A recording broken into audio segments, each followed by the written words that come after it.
Mabuhay ug madayaw. Thank you so much for having me, Sir Carlos. Hello po sa lahat ng viewers. Si Sir Carlo, mabuhay og madaya. One of the purpose of the human life is to serve. I couldn't say no, so now I'm here. It really wasn't in the cards for me to join a pageant. You know what? I'm already 25. Yes, of course. I have so many memories there. Of course. So why? Tapos nag-interview pag yung kasama yung kungawa, basta sikat kayo ni sila nga media dadto. You're always solo flight and I cannot imagine doing those things, no? You're so doing those things.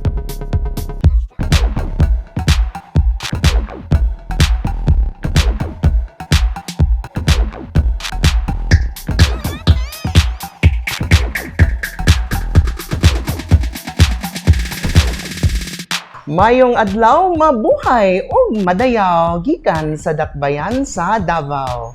And we are here once again for another edition of our one-on-one heart-to-heart interview here on the Kadangpan Digital Facebook page, YouTube channel, and the Kadangpan Digital Network Facebook page.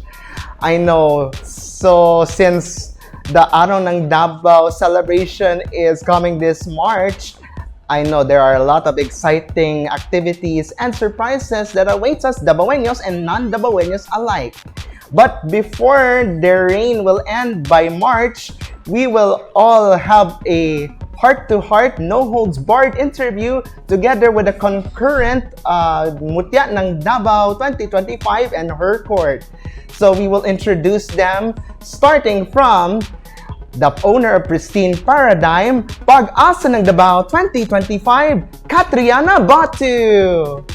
Yay! Next is, of course, the project manager of Bridge to Reef Incorporated and, of course, a graduate of Philippine Nikki Jinkai. Ladies and gentlemen, Diwa ng Dabaw 2025, Gabrielle Tautho! And last but far from least, she is the concurrent Mutya ng Davao 2025 paralegal at the office of Councilor Jessica Cookie Bungguyan. And of course, she is also a very bright woman. None other than from Barangay 19B Poblacion, Rebekah Gail Celis. Yay! Hello, ladies. But first and foremost, I would like to mandatorily greet you. Mayong adlaw, mabuhay ug madayaw. Yes, of course. So, the microphone is prepared for you. So, ito, kumustahan na? As, of course, your reign is about to end this March. But, kumusta naman within the past 10 months to be exact since fulfilling your responsibility as the Ambassadresses of Davao City? Let's all start off with Katriana Batu, please. For me, the past 10 months or so has been like a whirlwind, and it was really fulfilling to kind of experience being a government employee kahit na like almost 1 year lang. I had fun wearing the blue polo employee shirt and going to Madayaw Davao and being involved in reporting the news, as most especially being involved sa festivals, especially now we're here in Davao City. Yung festivals natin are a big thing, especially Kadayawan, so it was nice to be a really big part of it. Yeah. Dana? With the past 10 months, I can say na it has been productive for us four. We were able to somehow realize our advocacies, put them in real life, those things that we were saying during our Mutya ng Davao journey. And also ayun nga, it has been a privilege for us to be able to be involved with a lot of activities sa city. Yung na-mention ni Katriana, the festivals and other activities, like even yung mga opening ng mga businesses here in Davao na involved kami. So it has been a great opportunity talaga for us for the past 10 months. Yes. And Becca? I want to resonate with my sisters. It has been a privilege for us to witness, not just witness, participate actually sa mga activities and festivals. It's different. being an audience from afar, and it's also very different, being a queen and actually taking part and writing history in Davao City. Okay, so I think let's get into business by starting off with very no holds barred questions, which I suppose nobody asks for, but this is very serious to be exact. No? Well, the first question I'd like to raise to, of course, the three of you. I know you've been quite aware with the recent development within the pageantry, including the Miss Universe organization, which you are fully aware of. Well, despite of such nuances that maybe the winner is quite controversial, I think. But my question is, will you still join Miss Universe despite its controversies that has been erupted? So start with Katriana. Ako personally, I don't think I would ever join Miss Universe or maybe even a bigger pageant in the Mutya ng Dabaw because I'm a full-time entrepreneur, and as an entrepreneur I work 24/7 and it's not something easy. But maybe just to say something about the issue of Miss Universe organization, I feel like the public knows who won and it will show. That's it. Dana? Same with Katriana. I don't have any plans on joining other pageants because, of course, prior to Mutya ng Davao, I'm confident, or I feel like I'm already a stable person with my career. It's already thriving. So I think that although joining pageants will be a great opportunity to parang become a medium of the causes that you are passionate about. I think that, well, for now, wala na sa plans ko mag-join ng further pageants. But leaning towards Miss Universe, I'll leave it as it is, no? Kung ano yung nangyari that time. It happened for a reason, and maybe the winners, yun talaga yung destiny nila, no? The pacing and all. So, that's parang, I think, respect na lang whatever happened sa pageant and leave the reputation where it's due. Okay. Last, Becca. So, for me, the same with them. I think Mutya ng Davao is enough. Tama. Actually, the questions in Mutya ng Davao were harder. Universe, I'm just gonna say that. Ew, very. But anyway, we'll just leave it to the ladies. What are their plans now?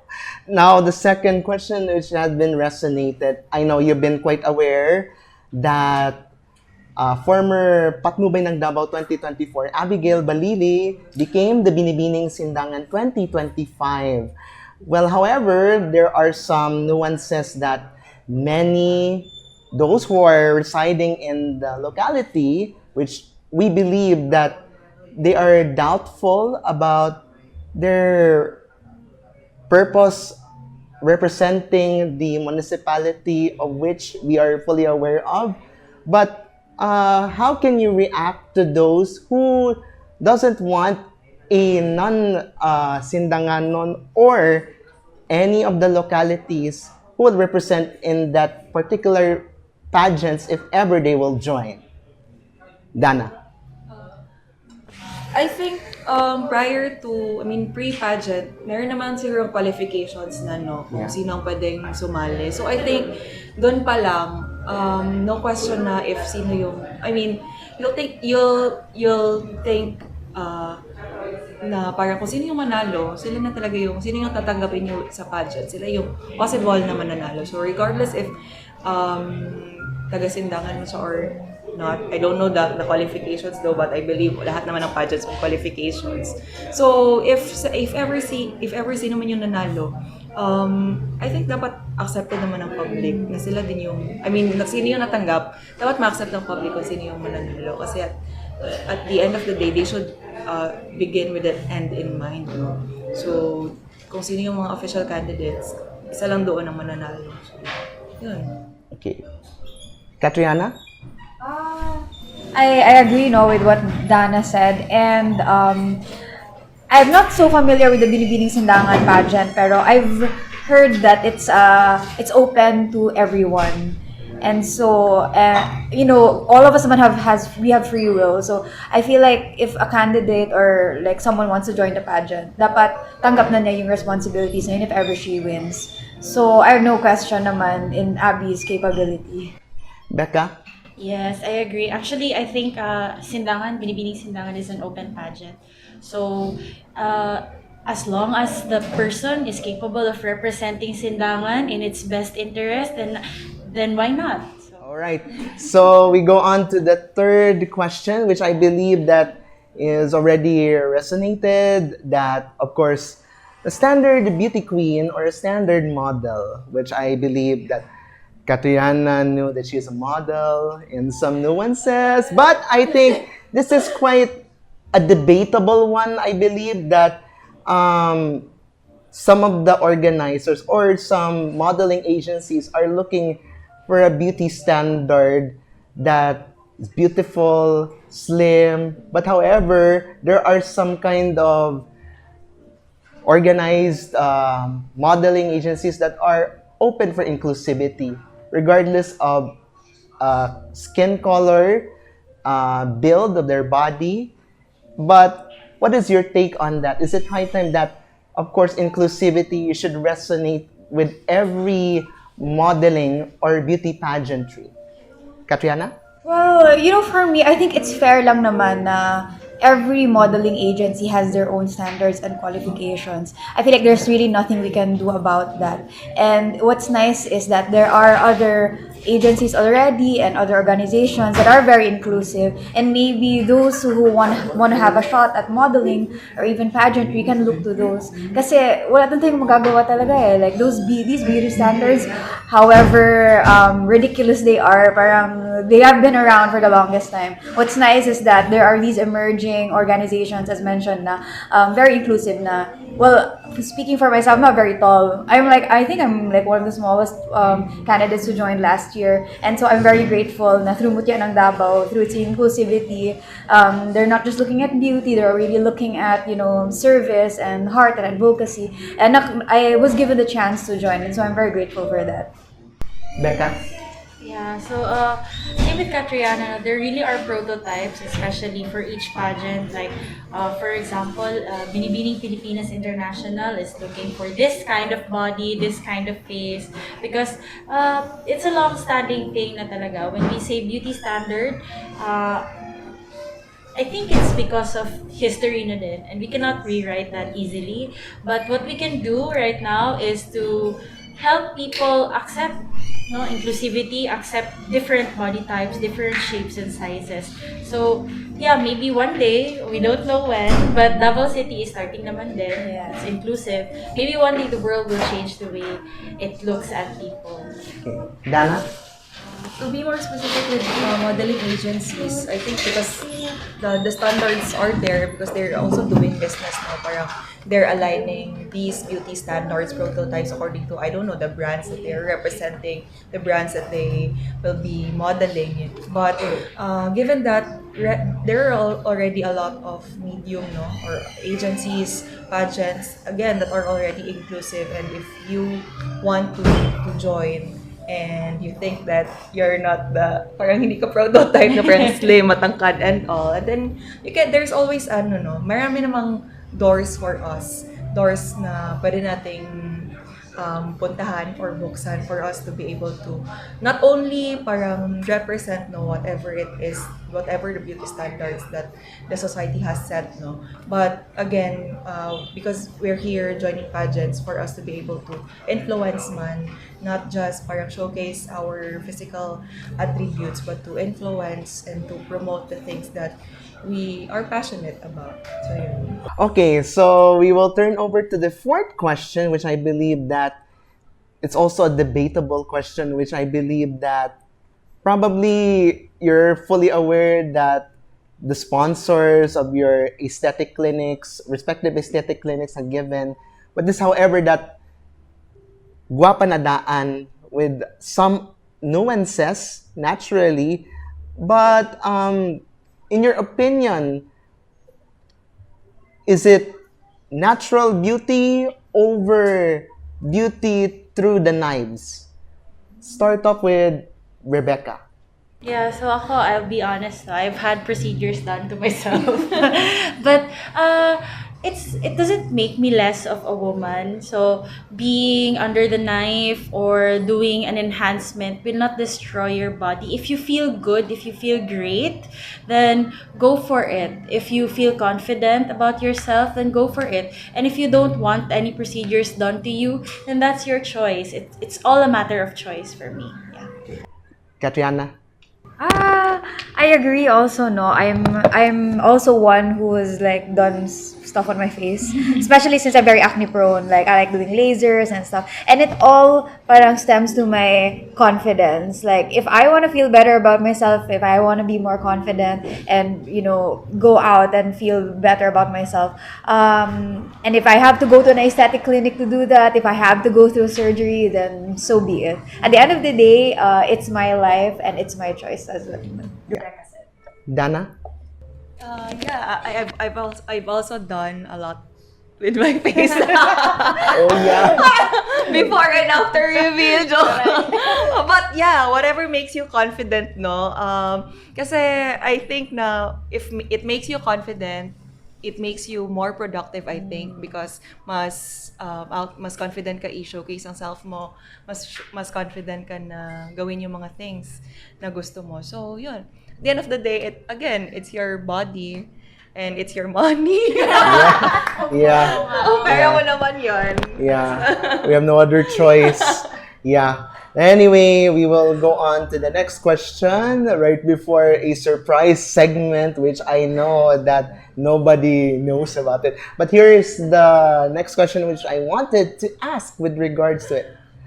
I know murag si Dan na maigo ani, but likely probably tattoos are quite turned off to some boys, which currently it is going to be, I know you'll get hurt, pero yeah, the boys and those na the same gender attract na, I don't know if this is been asked anyway, but technically this is quite a debatable one that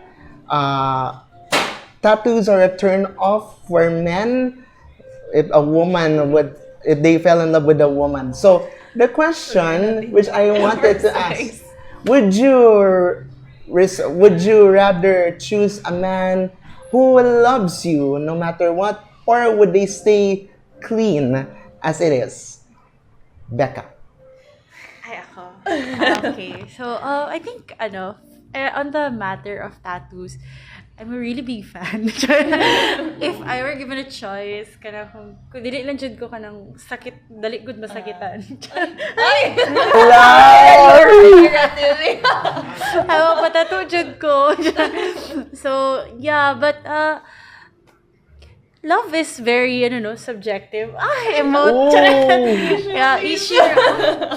But yeah, if somebody really loves you, then they will accept you for who you are, no matter what shape or size you come in, tattoo or wala, then go for it, diba? Love is love. But if dili pud ko niya i-love, kung ako yung mga tattoos, then bye ka sa Ala, sakitan. Katriana?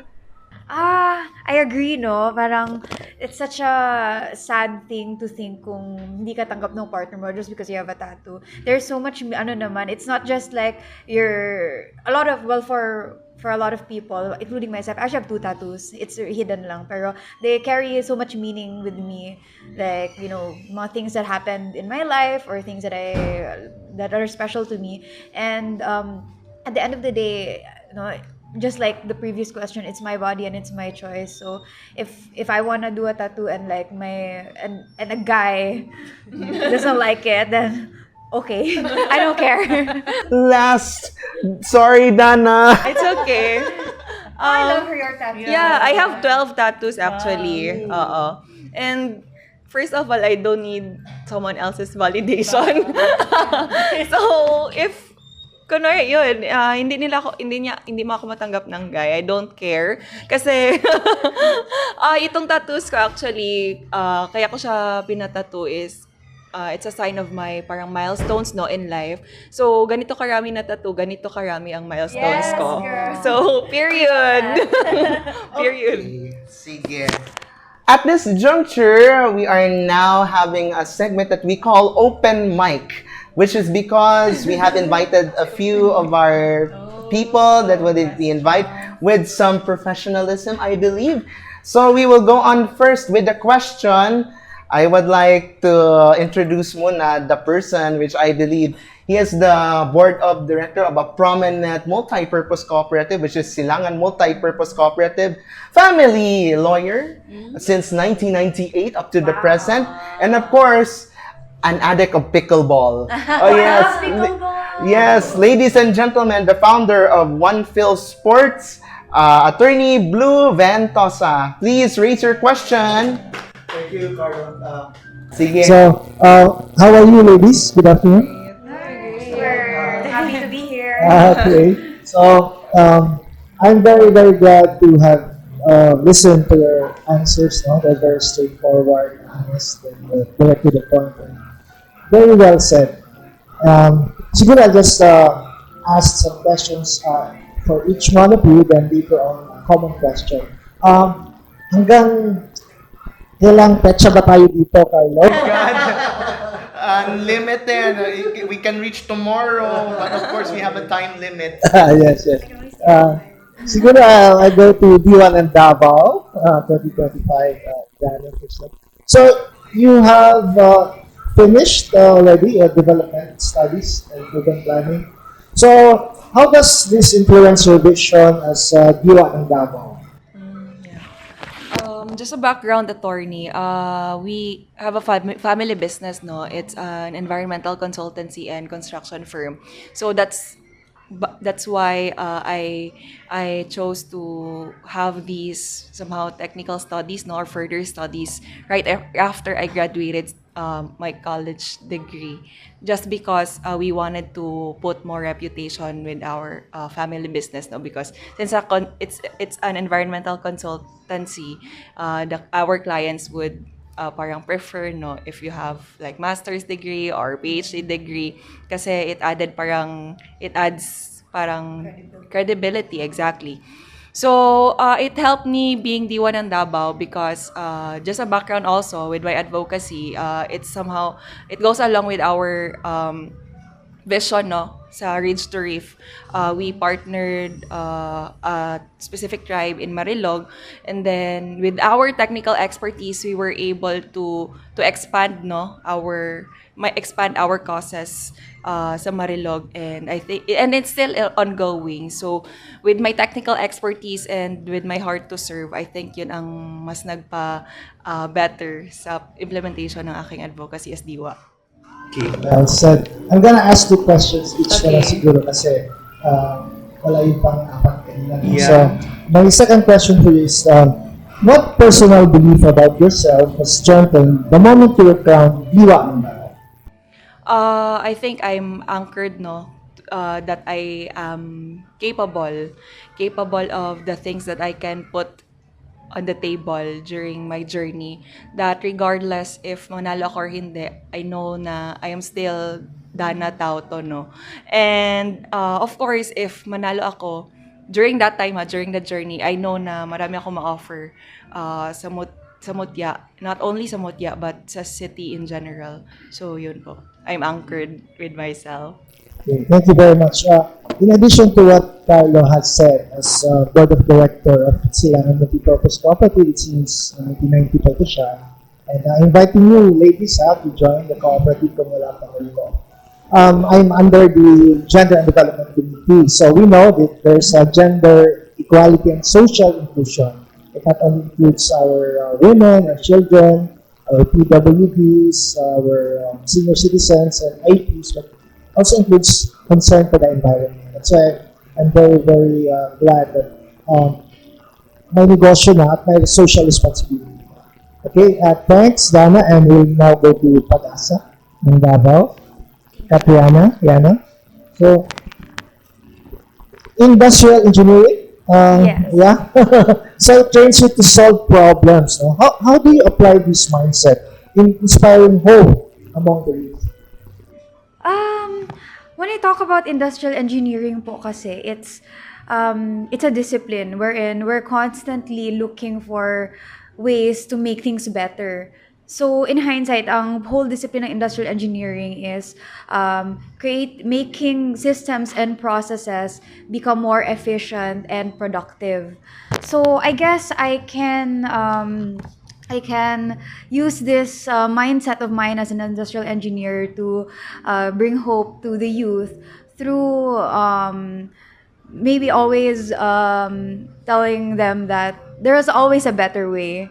You know, there are so many things happening in the world right now. We all have our own problems, individual problems, there are worldly problems, but at the end of the day, there will always be a better way, and there's always going to be something that we can work towards to in that better way. Thank you very much. Well said. Since you're gonna turn over and finish your reign this March, no? So what message of hope do you want every young Dabawenyo or Dabawenya to remember from your reign? I guess, I would like to start with saying that the reason why I wanted to join Mutya ng Dabaw in the first place is really through my advocacy. Dana and I actually have similar advocacies. Besides being an industrial engineer, I also manage our farm. It's in Davao Oriental, and we've slowly been shifting from conventional farming to more sustainable farming. So I also have my own small urban garden at home, and that's because I wanted to promote food security at home. So I guess what I want to leave to people is that no matter what happens, we have our earth, and nature will always be there, and it will always give back as long as we take care of it. Thank you. And last but not least, our Mutya ng Davao 2025. Are you still in law school? I'm gonna go back na po in law school. I took a leave of absence for Okay. this. So after the rain, you're gonna Yes, I'm gonna read. So what year are you going back? I'm going to, kasi I stopped po mid-third year. So I'm gonna take another year. Third year version 2. Okay, that's good. Hindi naman sprint yung law school. It's a marathon. It's endurance. Okay, so if you will go back to law school, siguro, wala na rin pageantry. No? So how do you juggle your law school studies, your work at counselor, Bunduyan, and your other personal advocacies? So, prior to becoming legislative staff for Councilor Cookie, I actually worked for the law firm of Torion and Partners. I worked with Attorney Bobet po, and may I say it's a whirlwind. Sleepless nights and everything else. On top of that, I have to balance work with law school, and I was also into pageantry. I did 5 pageants during my time sa law firm. So, to balance it all, I honestly, wala po talagang tulugan. Kasi maraming gusto eh. Pero yun nga yung sinasabi nila, you can't have it all. But it's really enjoyable. It's what I call good stress. The feeling na when you get home, you're so tired, but you're also fulfilled at the same time. Dalawa palang panyero ang mga ka-close ko, Attorney Batu and Attorney Tautho. Wow. So we're fraternal brothers. For Sigma po. They're also very hardworking and witty, and hindi ko lang masasabi kung sino yung pinakagwapo sa amin. So, at the end of the day, when the spotlight will fade, and who is Rebekah Gail Celis at her core?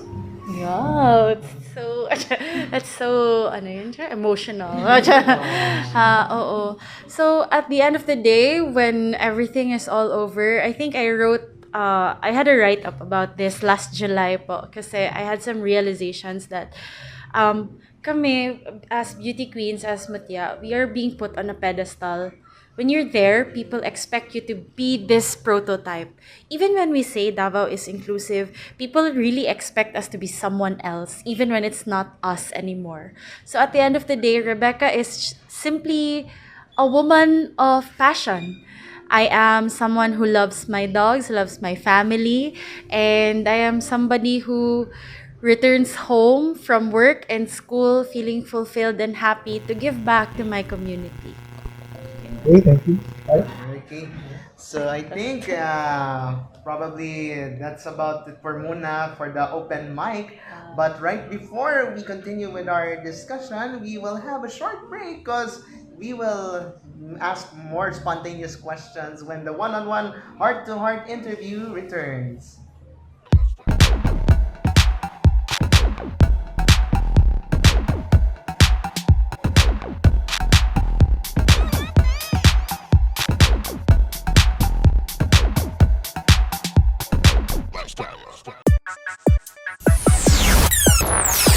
Mabuhay ug madayaw! This is Rebekah Gail Celis, your Mutya ng Dabaw 2025, and you're watching Kadangpan Live with Carlo Dolier.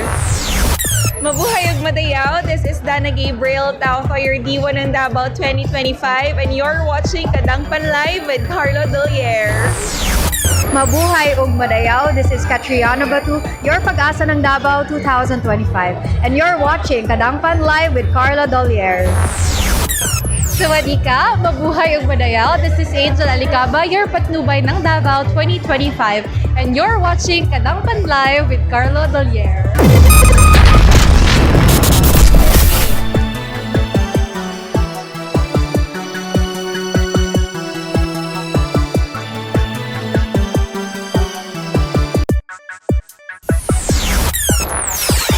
Hi everybody, my name is Alexa Rhoda and I am your Miss Earth Australia 2025 and we are here with Kadangpan Live with Carlo Dolier.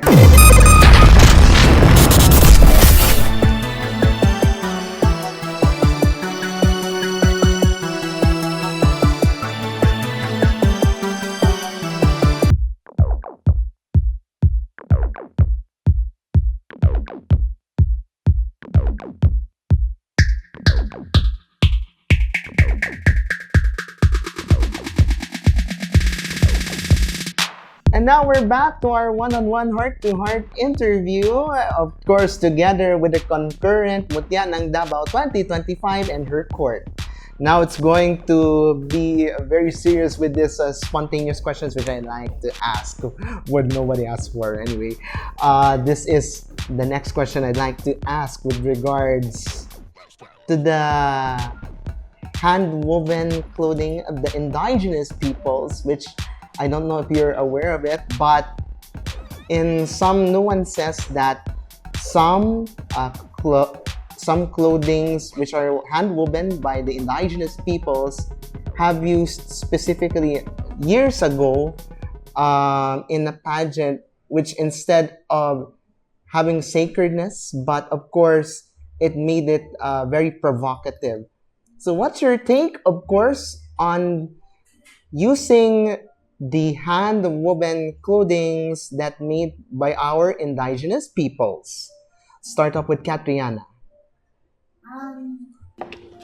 I've heard a lot of the hand-woven fabric of different indigenous tribes, and a lot of them carry a lot of meaning rin talaga. Even with the simple patterning lang and the mga designs, I guess if I were in the position of like one of the IPs or the tribe, I would, maybe if it was used in a provocative way, and then I would understandably feel a bit disrespected, because I've also seen this kind of situation as well when there are I've heard some designers din kasi na mali rin yung paggamit nila ng tela. Not just provocatively, pero let's say you have 1 yard of the hand-woven fabric, tapos you cut it wrong, naputol yung pattern, yun yung story ng fabric, tapos pinutol mo siya. So, I guess, at the same time, I feel like the designers or those yung mga mananahe, they also have the responsibility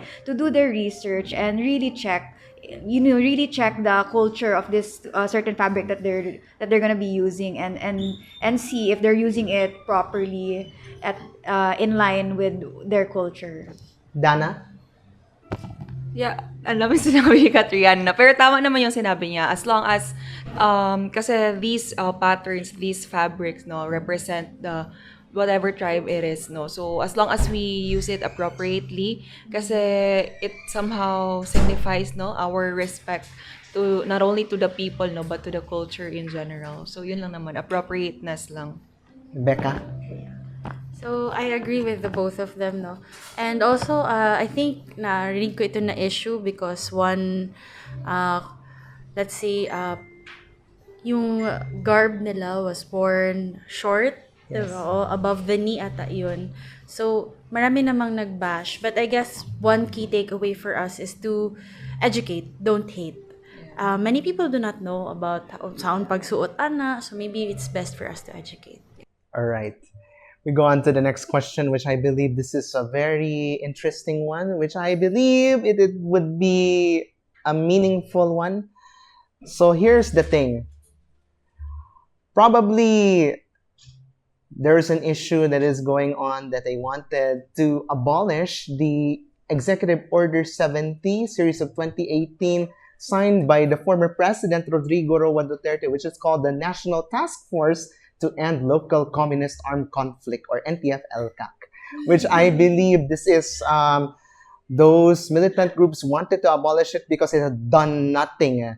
But the communities from the different areas in Davao City, Davao region, and the Philippines were once infested by the rebel groups had benefited much, such that they had made the community peaceful, and also they have livelihood projects. In your humble and honest opinion, will you go to retain the executive order that has been signed by the former president, despite the calls of those who wanted to abolish it? Rebecca. Yes, the paralegal should answer that first. For me, no. I personally read the Anti-Terrorism Act of 2020 in 2020. 6 years ago. Okay, so there are two sides talaga of the story. I'll be honest, no. I come from a long line of military. I'm from a military family. My grandfathers, my father, my uncles and aunts are almost all from the government and uniformed personnel. But in college, I was also a student journalist. I'm from Ateneo, by the way. In Atenews, we have somebody called Ate Beng. Ate Beng was a researcher, and she was killed sa bukid during her research. So it's really conflicting, di ba? And when I listen to my family, they tell me that, which I understand talaga. There are really rebels out there during their time, especially sa lolo ko. They did a lot of sweeping operations and everything, and now the city is safe. We can see it naman here. But in college, I also learned more about what really happens in Bukid, ganyan, because I'm a student journalist. For me, naman, it's good that we have this kind of executive order. It safeguards our city. It keeps us safe. But at the same time, sa atin naman as our responsibility as citizens is to stop shaming. Kasi I always see this on Facebook. Nag-red tag na nga yung... There are two sides, di ba?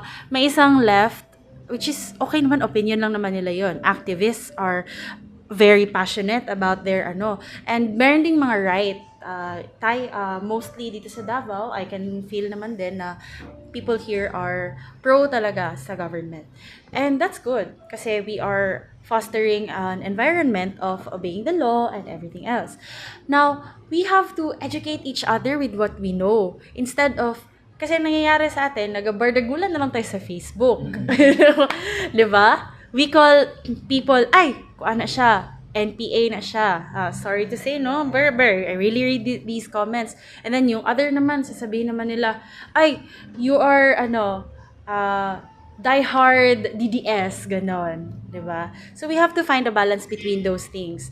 We have to fact-check talaga everything that they read, and we have to avoid misinformation. So, yan lang ang ma-share ko to everyone.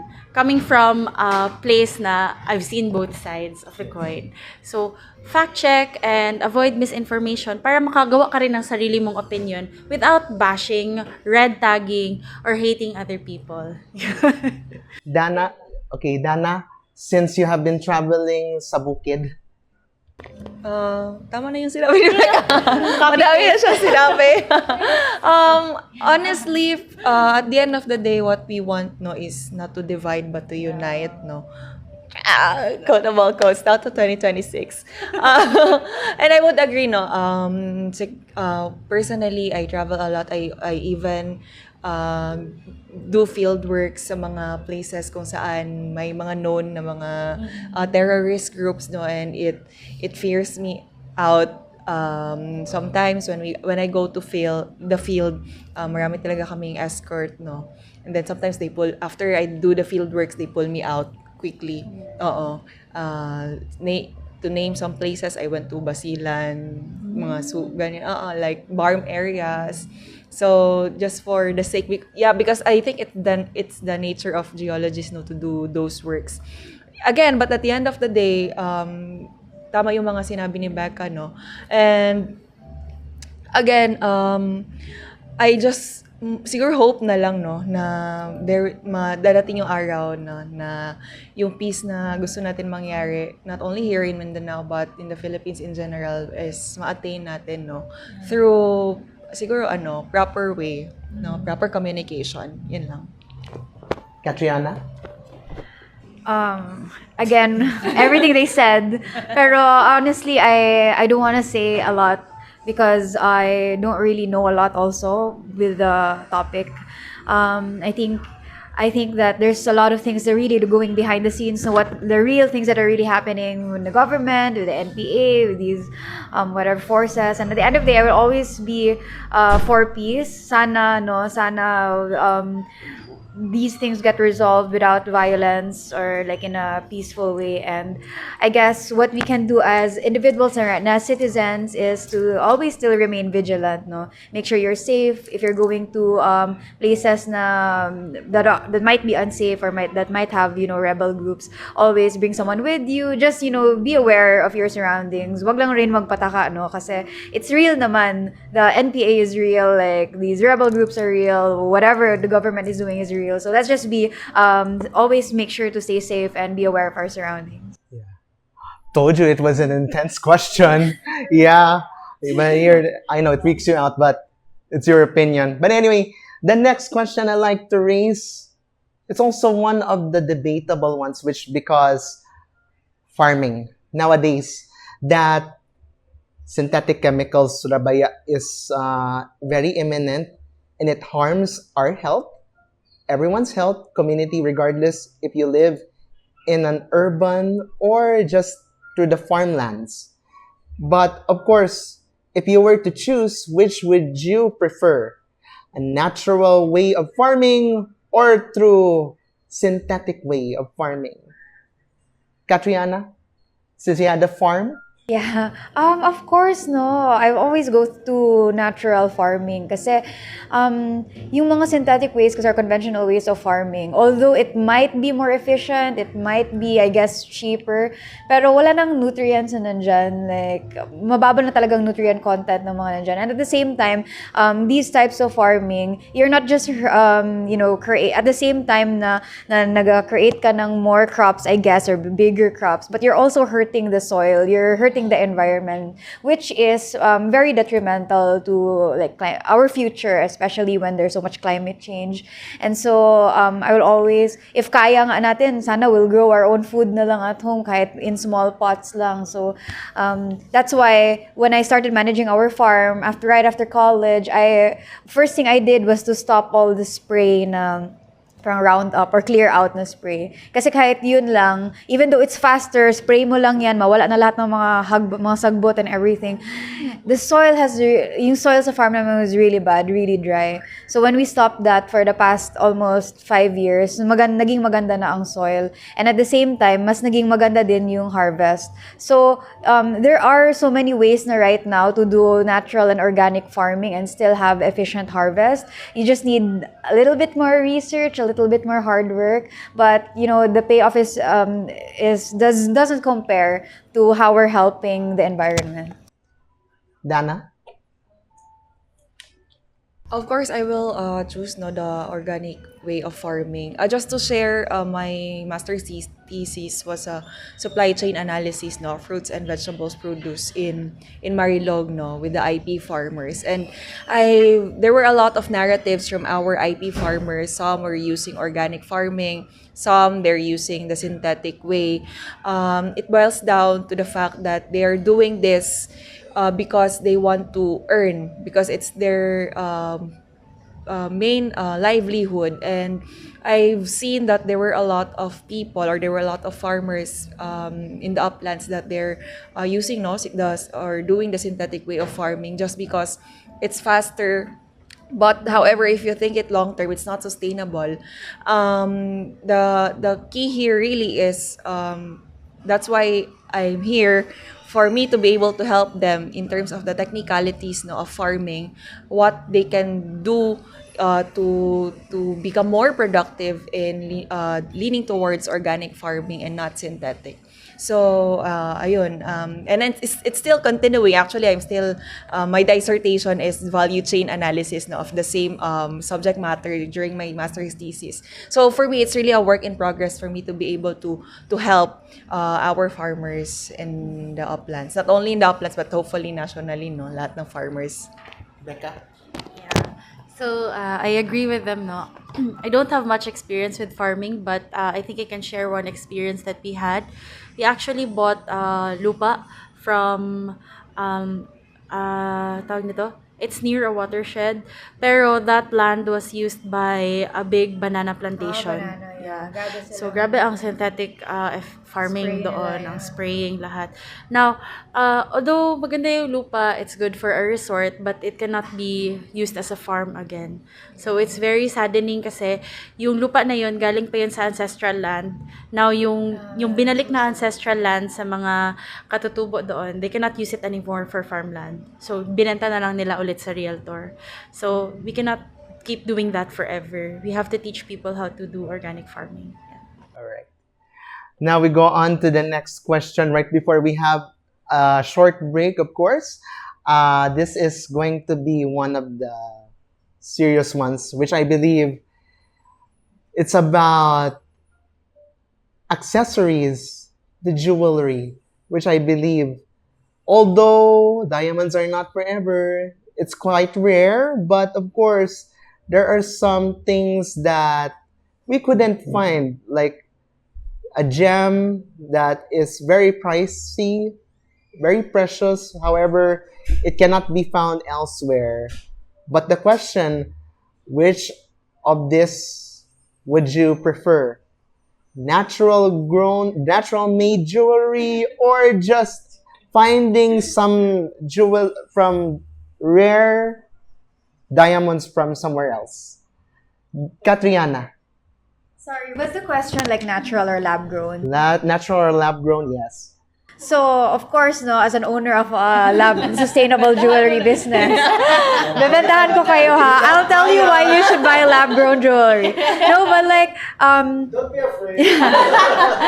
okay, so for those who don't know what the difference of a natural diamond and a lab-grown diamond is, they're chemically, physically, and optically the same. They're both made of pure carbon. Kasi the way a natural diamond grows underneath the earth through billions of years is through carbon, heat, and pressure. So, kaya na siyang i-replicate ng mga scientists in a lab. They can grow a lab-grown diamond na, and they're exactly the same thing.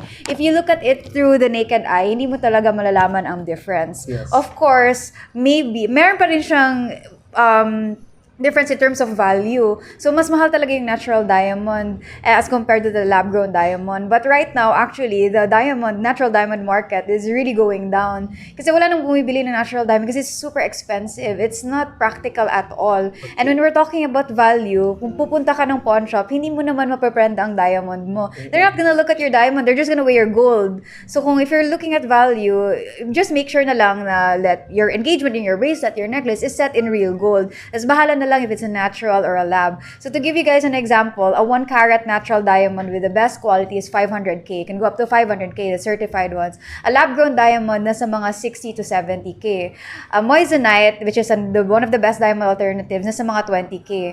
So, 'di ba? Parang I would always tell our customers na why just choose a lab-grown diamond or a moissanite and then spend on your honeymoon, spend on your wedding, make a down payment on your house, on your car. It's really more practical. And at the same time, of course, it's more environmental. The carbon footprint difference of making a diamond as compared to mining one wherein it goes through so much, habitat destruction, environmental degradation is really far. Ang layo talaga. And there are lots of labs right now that are doing renewable energy, making sure na sustainable pa rin yung paggagawa ng diamond. So yeah, of course, lab diamond talaga or lab-grown gems talaga because it's sustainable in all aspects, environmental, human, social, and economical. Yeah. Dana? Of course, I'll also choose lab-grown diamond. Tapos 6.5 po ang ring size.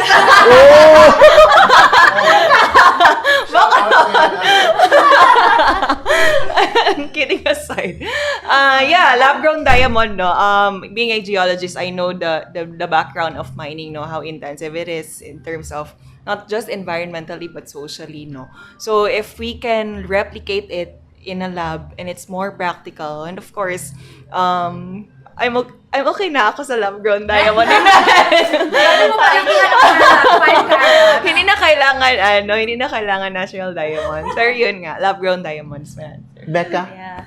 So ako rin, what they said. Kaya kasi, oo, I will always support every sustainable decision na pwede natin gawin. Why have something na mahal na pwede man ka mapalit og barato? Ako mag-practical magud ko na tao, sir. Kung mayngon ka sa kuan na baligyan ko ni mag Starbucks versus mo palit ko og kuan na lang na ground coffee. O diri na lang ko, di ba? Siyempre! Di ba? Kung offeran ko ni mag mas mahal, dito ko sa barato. So, aside sa the same lang man siya, nganong magpamahal-mahal man ko. So, of course, lab grown forever. Alright. Ang brain cells natong maraga na explode na sa daghang tubag. But anyway, we will have to pause for a short break when the one-on-one heart-to-heart interview returns.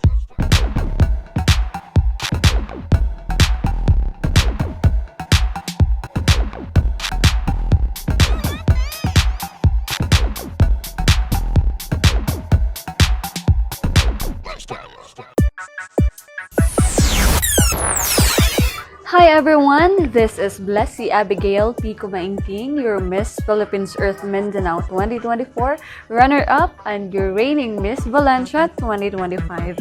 You are now watching Kadangpan Live with Carlo Delier.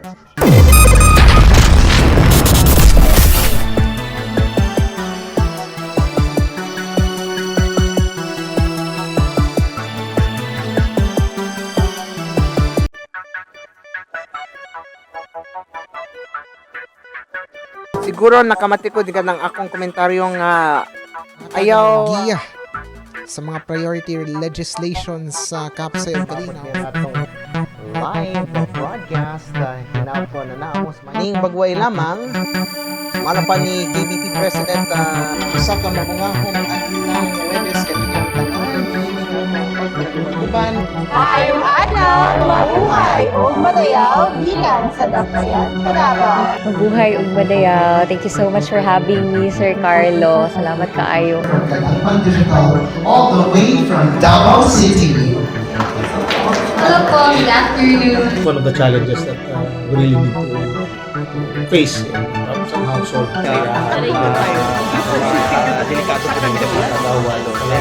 And thank you so much as well for inviting me to your podcast or to your vlog. You still have the same ball of sunshine kind of energy from the first day that I met you. So, keep that up. Kita man gay pinaka-close sa inyo sa mga candidates.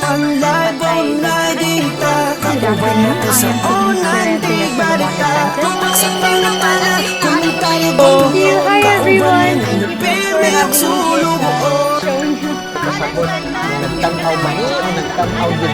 I hope you continue to prosper and success in the future.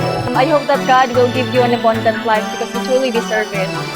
Kadangpan live online din ta. Kauban na to sa online tigbalita. Now, always believe in yourself and always remember that you're representing your country.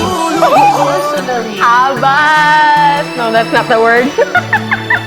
Interviewing you. Oh, actually, I'm so surprised. And I think this is a good start. Alagad online o Mabuhay ug madayaw, Sir Carlo, and also to Kadangpan channel. Hello everyone, it's nice to see you again. It really warms my heart from someone from Davao is actually interviewing me right now. It's beautiful that I am given a chance to be interviewed by someone who isn't from my city. So I get to raise my awareness. Now that you've traveled all the way from Davao, so you really work hard and you're really passionate. Sir Carlo is a source of truth. Mapasalamaton kaayo ko sa inyong for giving me the chance, the opportunity. First time? At this juncture, Number 1 is very a challenging number, but of course, challenge accepted. Kay dako kang pasalamat sa Kadangpangan and also sa imo, Sir Carlo. Nice to see you again, sir. Yes. Mabuhay og madayaw, Kadangpan fans. It's good to be back. It's such an honor. Thank you so much for interviewing me. I am very grateful to be here standing with you, and it is such a great experience to be talking to you. Of course. So why? Wow, congratulations. I couldn't say no, so now I'm here. Tapos nag-interview pag kasama yung kumawa, kasi sikat kayo ni sila nga media dadto. So, Mabuhay og madayaw. Hello. Mabuhay og madayaw. Hello once again. So kung may magpintas man, okay lang, walang problema. Kasi ako'y nanibago.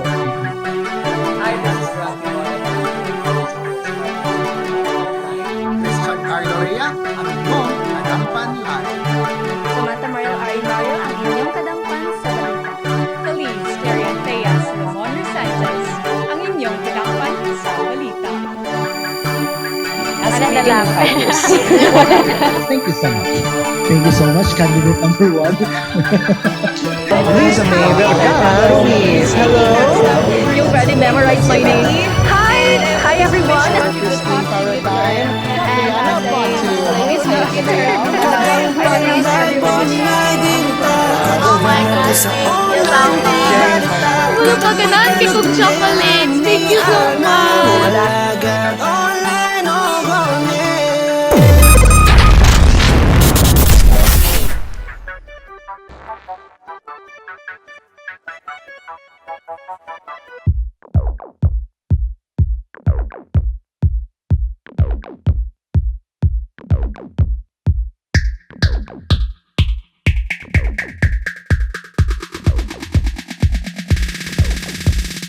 Alright, and we're back for our one-on-one heart-to-heart interview here on the Kadangpan Digital Facebook page, YouTube channel, and the Kadangpan Digital Network Facebook page, together with the Mutya ng Dabaw 2025 and her court.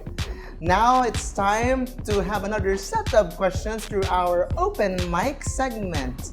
At this juncture, we will be doing our questions from the panel, I think, from those who are invited. Kindly state your name and where do you represent?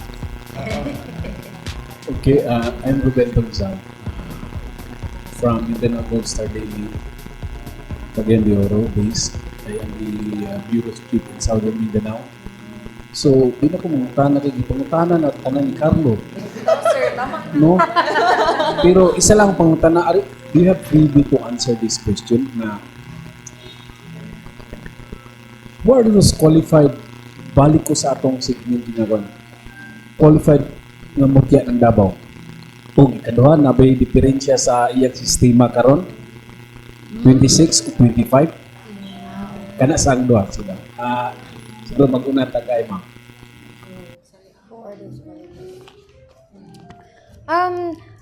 Sorry. As mentioned po earlier, Mutya ng Davao na pageant is very inclusive. Actually, I feel like the only pageant that I will ever join in my life is Mutya ng Davao. And I mentioned earlier as well, I'm not very tall. So, buti naman ang walang height requirement yung Mutya ng Davao. Actually, pag kasama ko nga itong silang dalawa, lagi ako naka-heels. Pag kahit sila naka-flats lang. Because like, I need an advantage. I'm at a disadvantage here, guys. Pero, ayun nga, I'm not really so familiar with like, if may changes pa yung qualifications this year. It actually hasn't been announced yet. Soon, it will be announced. Pero, for sure, it's still gonna be an inclusive pageant. No age requirement. Moms can join. Of course, there's no like, plus size women can join. And yeah, there's no height requirements. Very inclusive. I guess the qualification, yung pinaka-qualification lang talaga that everyone knows is that you need to have the heart to serve and you have to have your genuine advocacy. Yeah, I think Mutya ng Dabaw has evolved. Actually, it's already my second time joining. I joined back in 2018, wherein I really can compare because back then there was a height requirement, my age limit, and somehow I think it was limited to single women lang din. So through the years, not only Mutya ng Dabaw, but the pageant industry in general has evolved. It has been more inclusive. So I believe that although the qualifications hindi pa na-post or hindi pa na-announce, I believe that they will retain their inclusivity, that again, I think married women as well can join, and no height requirement, age limit, and so on. As long as, again, you know your purpose and you can answer the question and answer during the question and answer portion. That's it. Yeah. You're an attorney? So, yeah. So, for the guidelines po, I think we will be modeling up this from last year, 18 years old and above, even 60 years old can join, senior citizens, the young ones, and the young ones. And, yun nga, single mothers, married women, unmarried women, singles, yung mga may jowa, lahat po pwedeng sumali as long as you have what it takes. Also, 1 year requirement. Opo, single mothers. Kasi po, Davao City is looking for a woman that can represent Davao. So, wala nila gilimit to ka ng single lang, sir. Kaya pwede mag-good bisag kinsa basta babae. And naman po tayo pageant for transgender women, which is ang Reyna ng Davao. So, they have a separate pageant. And there is also a 1 year requirement na diri sa Davao City. Yeah, residency. So you're familiar with Davao City because you are... Yes po. Ni Ma'am Cookie. So may pagdapig-dapig akong igagaw. Wow. Yeah. Kabahog side. Okay. Anyway, is there any other question? Sa impression ninyo nga sa not only in local but internationally sa Miss Universe na i-include nila itong mga trans woman. Okay. Impression. Ito. I-include nila. Murag lisod ito ba ang pangutana? I'll go first na lang po. For me, ang Miss Universe kasi po, it's one of the biggest pageants out there. Sa tanan jud, maski sa trans community, dako jud kay siya na pageant ang Miss Universe. So when we say that we want to include trans women sa Miss Universe, for me, it's okay lang po. As long as mag-play lang ta fair. Kasi when you win Miss Universe, specific po kasi.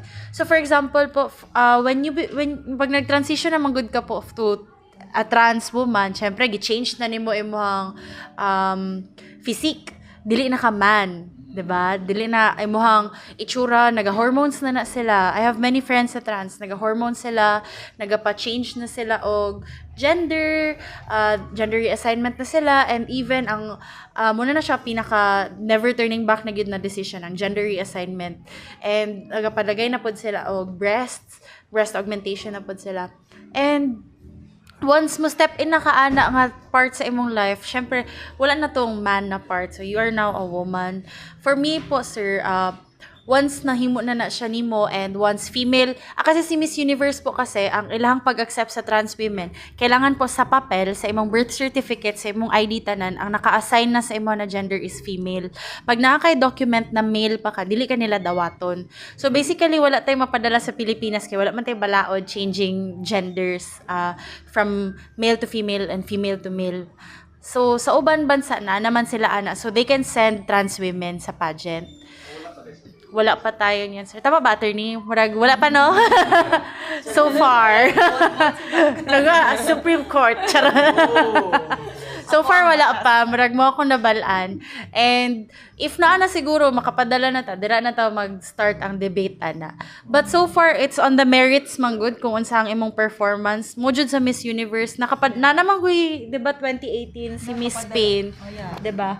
So, merits jud siya. Wala siya kadaog. Not because trans siya, but because na dyan mas hawd sa iya, ha? Work, ana. Okay, di na lang utang daw. Okay, after sa inyong pageant last 2025, does any cities or pirate mo bang dito na saan mo? Kapadaga represent sa ilang kwan, hindi sa ilang as a pageant contest sa ilang lugar.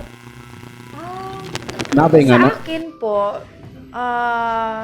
may mga nag-invite na gusto ko sumali. Pero, what's nice with Mutya ng Dabaw, no? We're really actually gonna be a part of the city government of Davao. So it's not like we just, won the crown and that's it. Like, we have a 1-year contract with Davao City. We're soldado kami. And we have to do our job. That means doing our advocacy, showing up for festivals, hosting events. So, we're kind of locked in here for a year, which we're very privileged to do so. Okay. In terms of offers, ba sir, no? Not really offer, pero somehow, for example, my glam team, they are parang pinupush nila na sumali pa ako further, no, pageants and other pageants, like for example, specifically Sindangan, although my age limit ang Sindangan, but they were planning, no, na after my reign. Pero yun nga, we have a 1-year contract with the City Tourism Operations Office, so we cannot just join, no, any pageants right after Mutya ng Dabaw, the coronation night, kasi yun nga, we are tasked to serve the city and implement our advocacies. Curious lang ko kanina nga nisuti ka na you have many tattoos here. Tattoos. Yes. And you said every tattoo naka-milestone ko siya. Can this expound on that to like for example, the latest tattoo that I had, I think it was 2 years ago, kasi parang tapos na din ako sa tattoo era ko, was this one. It's a environmental planning a symbol. It's somehow a point, no, where everyone meets. So this is one of the symbol of Kevin Lynch in terms of like. Is that for free? That tattoo, I paid, but no. I have my tattoo artist, no. Parang suki ko na siya. Nagbabayad po ako. Masama, actually relatively having tattoos, no, is expensive, no. Mahal ang rate ng tattoo. So yun nga. I had this because I passed the environmental planning licensure examination back in 2023. So I decided to have this environmental planning symbol. So yun, somehow it's more like most likely symbols lang ng mga milestones ko in life. During sa internship na ba, because I am graduated Bachelor of Science Psychology, mostly sa among interview, pagpapatapos sila kay because they have this emotions, may mga sila may nugot. Ganun ba din sa'yo? Somehow parang emotion in terms of like pain, no, or hurt, or I don't know. Not really. Most of my tattoos again were milestones, no, and then some were just simple matching tattoos with my cousins, with my mother, with my dad. So yun po. Apart from the milestones, there were parang meron lang silang sentimental value just because I have matching tattoos with my loved ones. Meron man talagang may hugot doon. Yeah, yes, meron naman po. Kasi, tattoos are permanent, so you cannot just do it randomly, no? And then, I know that my skin is good. So, sayang naman if hindi, parang yung ilalagay ko na tattoo is hindi ganon ka-deep ang meaning. I was then Barangay Kagawad in Barangay 5A and 8A in Barangay 8A. Then, on November 2, 2026 will be the barangay elections. Kabalo si attorney. Okay. Napa sa inyong tulong nga nanay ni hire ka lang, hindi ka mag-endorse, mag-endorse sa mga sa nga barangay. Because once ang usa ka barangay official, labi nagkapitan ng dagana, kinanglan na yun siya abag ng mga nindot nga mga dagway ba, maka-add na siya kini attraction dito sa mga voters. Does anybody nga nag-invite sa inyo na? Wala pang na-invite sa akin as of now, pero in general, I'm okay naman with, supporting as long as, of course, I do my research. Hindi mo naman, in general din talaga, hindi ka pwede magpataka lang endorse ng candidate or ng politician or ng, or anyone. You can't just really support just anyone. You have to do your research. You have to really fact check kung ano ba, like, I mean, that's also on you, diba? Hindi lang, nakasalalay din yung reputation ko if nagpataka lang ako endorse. So for me, as long as I know that I'm endorsing or supporting someone who, really does his job, who has a genuine heart and to serve the people, then I don't think there's a problem with that at all. So far, wala naman nag-reach out sa akin. But honestly, practically wise, no, our business kasi, most of our clients are government agencies, LGUs. So as much as we can, we have to be politically neutral, no? We cannot parang support kasi baka maapektuhan yung business namin. So yun, kasi baka just in case, no, may sinusuportahan, tas manalo kami sa dito na bidding. So baka kaya nanalo kasi sinuportahan ito na candidate. So we are doing our best, no, to become as neutral as possible. Si attorney, how do you defend that? Ako naman, sir, actually wala po. Kaya I work under the city pa rin. After Mutya, I will still work with Councilor Cookie Bongguyan. And pero for naman po, may nag-invite sa akin, but not here in Davao City, in Mati City. And it's too far, so wala na ko siya, pending pa siya sa wala pa ako nag-accept or anything. Kaya since under contract with Mrs. City, we cannot really endorse anything. Even for the government or kanang dili siya for the government, independent candidate whatsoever, wala pa mi pwede i-promote as of now. Last, if posibilidad ba mong dagan just like Mutya ng Hope, Mutya ng Kalayaan dito sa Pag-asa. Of course, Mutya ng Dabaw. Posibilidad ba kunyari imbitahon mo sa usa ka grupo nga please run because you have this kind of advocacy. We need you. The community needs you. The barangay constituent needs you. Unaw na to si Ma'am Dana. Dana Tautho for president. Joke! Sorry. For me personally, no, I really know the burden, not really the burden, but the hurdles, the challenges, no, that goes along being a politician, no. Although their heart to serve is there, but maybe I'm not closing my doors though. But nakita na lang ko rin sa tarpaulin. To be not really. Ang akin lang is practically wise. Maybe if kahit mayroon akong heart to serve, no, and be of service to my fellow Dabawenyos, maybe in some ways na lang. So like for example, this one I'm providing technical services to our clients or having my advocacy being implemented, no, parang somehow there's a direct impact naman. Open naman. I'm not, kasi wala mong pagkakabalo sa plano ni Lord Goods ako. Basig kanina ang medium being Mutya ng Dabaw. Baka next election, councilor. Councilor. I'm not closing my doors, but as of now, parang I'm not really, parang my heart is not yet there. Yeah, so me also, no, parang I might be open maybe in the future, but maybe not now because I'm super busy and parang may iba pa akong priorities right now. But parehas lang naman pa rin. It's still to, make a difference in the world. Try to make the world a better place. And as of now, I know that being a politician is not my path. Pero I'm actually open to it in the future. Maybe sa aming farm sa Davao Oriental. Kaya mas maliit. 11,000 voters lang doon. Or pala first lady na lang. Rebekah?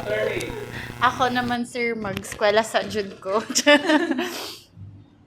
Murag lisod man mahimong politiko kay ang mga halos tanan clients namo sa firm mga politiko. Naghanpad gi sila kaso may pag mag-lawyer na. Ako na lang mag-lawyer sa inyo kumudagan mo. So ana siya, sir. Opo. Very good. Okay. So anyone else who will do the open mic? Attorney Blue? Thanks, Carlo. How are you, ladies? How's the energy? Okay ba rin ba?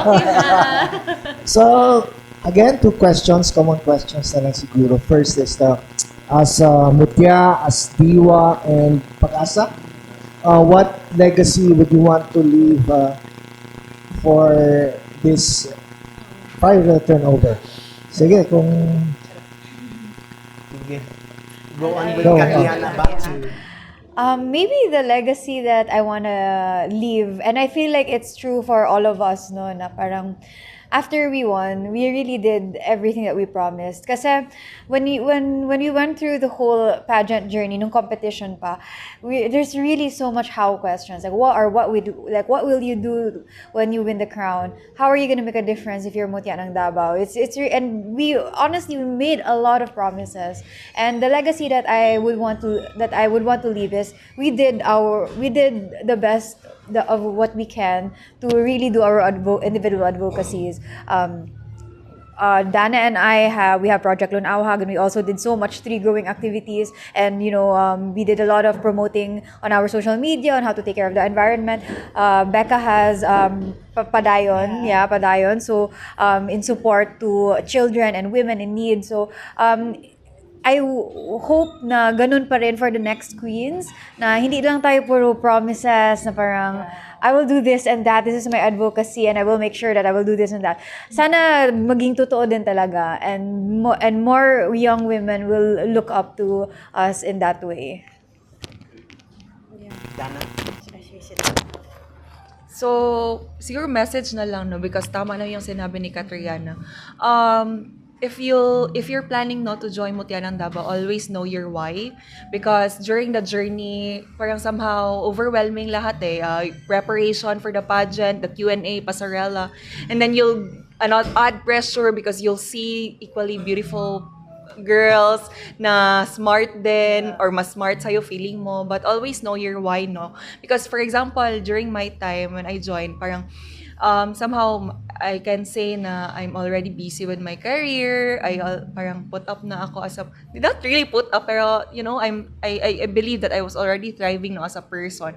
And then when I joined Mutya ng Dabaw, somehow during the competition, ma-question mo ba na parang para kay kinsa pod ni kinsa kung unsa kong ginapaglaban there, di ba? Okay naman akong life, wala may nagsugo sa imo because my sleepless nights And then again, always know your why. Na I joined this competition for me to be able to implement my advocacy. I know na same with my Mutya sisters, and I want that yun ang always din maisip ng ating mga future Mutyas na during the journey it will be hard, but what will really drive you to the finish line is your purpose.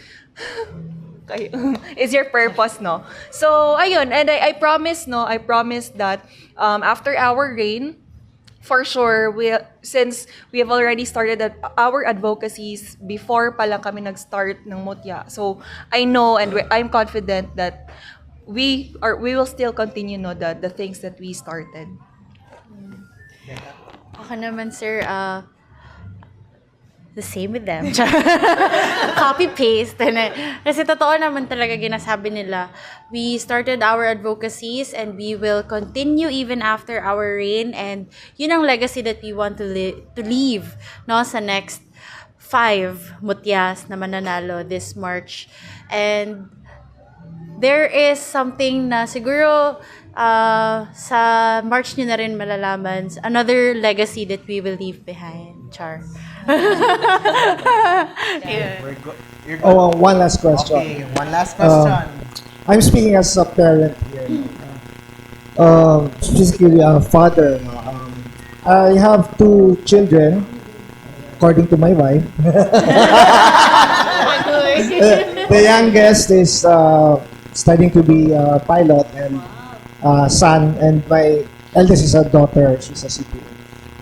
Seeing you as strong, dependent women, intelligent, maybe financially capable already, is it a trend in your generation na yung parang to live apart na kahit hindi pa married? Because I know of some parents and children, their daughters especially, na kahit dito sa Davao, nagko-condo, nagsasarili na, meron ng sariling work or gano'n, pero hindi naman talagang gusto lang nagbukod. Iba, Manila, Cebu, or abroad.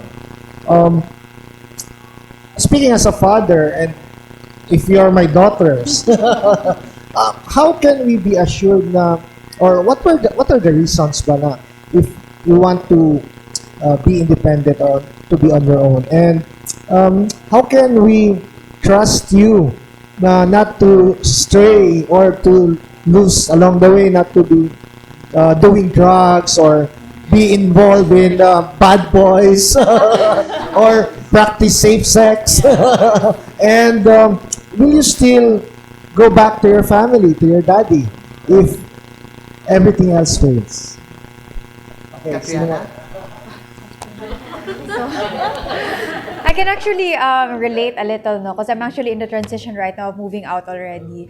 I am turning 27 this year, and for the longest time, I've always lived with my parents, and I love them. I'm very, very close with my parents, very close with my family, and I guess, no, parang there will really come a time, and like we're growing na, and we want to have our own space na, we want to have our own rules, and you know, we want to be independent na, and I guess at the same time, sa side po ng parents, I think that's really just something that you guys have to accept and trust. And I think wala namang magiging problema as long as we have a good relationship with each other. Like, I'm for sure gonna go to my parents' house every other day pa rin. Even though I'm gonna be living alone already. So, I'm grateful na napalaki ako in a household na close ako sa kanila, and that going back to them is not gonna be a problem. Dana? In my case, no, honestly, actually, I'm an only child, and Me too. yeah, I'm an only child in a broken family. So I think when I was younger, no, it came to me naturally that when I was raised, I was raised by my lola, because my mom was or is still working abroad, and my dad, he already has his own family. Although I'm close with both of my parents, it's just that we're not living together anymore since I was in high school. So when I was in college, I started to live alone. I was living in a dormitory near my university and so on, no. Although I still talk to my parents, no, because I need allowance. And then pag naubos na yung allowance ko, message ko sila, ganon. Mga ganon na conversations, no, but that our dynamics as a family is different. And then when I started living alone when I was in college, nagsunod-sunod na siya, and it was somehow difficult for me to live na with my parents when I started living alone. Somehow I have to adjust, I have to parang kailangan ko ulit magpaalam, parang ganon, kailangan ko ulit magpaalam, kailangan ko may maghanap sa akin if late ako mag-uwi. So somehow parang na-outgrow ko na kasi yun siya. So during that time until now, I'm still living alone. Sana hindi na joke. Pero yun nga, I always assure my parents, no, that I am okay, and somehow it's inherent for me that I already know what's right and wrong, no. So during those years I was living alone, I am somehow aware of the things that I do know, and it's a factor that you're surrounded with people that have good intentions, specifically your friends, kasi sila usually yung kasama ko aside from my parents. And then, yun, until now, I have a closer relationship with my family. Hingi pa rin ng allowance kahit matanda na. Pero it's somehow there, parang, I don't know pero somehow I intentionally ask money from them kasi they somehow want to be, parang, I don't know, it's their affirmation ba na, parang kailangan nyo pa rin sila. Yeah. So, yun, naghihingi pa rin ako kunwari, kailangan ko pa din sila para hindi lang sila somehow malayo sa akin. Yeah. Rebecca? Okay, ako din. Same with Dana, I'm an only child. But nung college pa lang po, kasi I'm from Mintal before and I'm going to school sa Ateneo. And ang class ko is 9 p.m. natatapos, college pa lang ako. So I was forced to to go sa dormitory. So nag-dorm na po ako since college pa lang. And then after that, umuwi ako sa amin. Pero when I was in law school, kailangan na po kasi ng focus. Alam niyo po yan, attorney. So, nag-live alone na naman ako when I started law school. And, yun na po. I think, trust lang talaga. Pero ako naman, marami na akong kasalanan sa parents ko. Marami na akong nangyari. Pero at the end of the day, iyak pa rin ako, dada. At the end of the day, sorry pa rin ako. And I still look for my mom when I'm sick. Ganun. So, hindi, I know you're a father, sir. Ilang taon na po ba yung anak niyo, sir? CPA? Kaedad lang kami. 27. So, at the end, uwi pa rin yan sa inyo, sir. Lalo na pag may sakit. Tawag pa rin yan. I need you, ganun. So, no need to worry naman sa parents kasi you will always have a close relationship with your children kahit na we're far away from you. Ganun. Alright, so that's about it for our segment we called Open Mic. Now, right before we go on to another surprise segment, I think I had to ask this question because you're fully aware that, of course, we have a new officer in charge of the Davao City Tourism Operations Office, which appears to be, kakilala ko lang din, since ABS days pa siya, si Kuya Willenito Tormes Jr. But of course, as your reign goes to an end by March, what can you contribute now with the collaboration with Willenito Tormes Jr.? Start with Katriana. Congratulations, no, Direk Will, Sir Will. I mean, I can't believe you're the new OIC kasi we've been, without an OIC for the longest time, and parang I'm glad that right now there's someone to lead the CTOO of Davao City. So, I'm very happy about that. Of course, ngayon na less than 2 months na lang po, or around 2 months before our reign ends. We're very excited. We've actually met with him yesterday officially for the first time ever since he was in office, and we've started planning on how we can contribute or help sa next na Mutya ng Dabaw pageant and also sa Araw ng Davao Festival. So you guys, stay tuned. You guys will see more about that very soon. Dana, I know you don't want to spill the tea. Okay. Of course, no, congratulations to Sir Will. I've been, actually, nakasama ko siya USEP days pa lang, no? Oo. He was one of the judges during my first ever pageant. And then, that's why it was a full circle moment for me during Mutya ng Dabaw because he directed the Mutya ng Dabaw, no, 2025. And we just hope, no, na it could have been earlier, no, na sana earlier na nagkaroon ng OIC ang CTOO para maximize namin yung platform, no, na nabigay sa amin. But nevertheless, everything happens for a reason. We're just forward looking, no, to whatever activities that Sir Will be asking from us with the more or less 2 months, no, na natitira sa reign namin. Okay. Yeah. Rebecca? Yeah. Ako naman, just stay tuned. Yun lang. Maraming gagawin si Sir Will. Yun lang. Abang-abang lang tayo. Yeah. We'll look forward to it because as far as I know, 3 OICs ang naabutan ninyo during your reign. Jennifer Romero, Jonah Margaret Presto, and now Willenito Tormes Jr. Yeah, that's the fact. And now we go on to the last segment, a surprise segment. I think you are aware during the Grand Coronation Night, which is called Like or Dislike.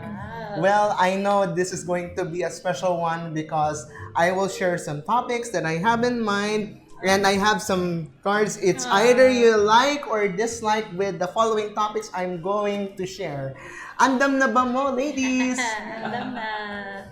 Okay, so that's like, dislike, or in the middle. So let's go on first with the first topic I should ask. Here it is. It's going to be a difficult one, which I think about it. A debatable one. Same-sex marriage. A like or a dislike? Oh, everyone agrees. Okay. So, we'll answer Mutya. Rebekah Gail Celis, why you like? Yeah, so for me, same-sex marriage is all about the rights, not about the... kasi I'm also a Christian. So, as a Christian, we believe that marriage is...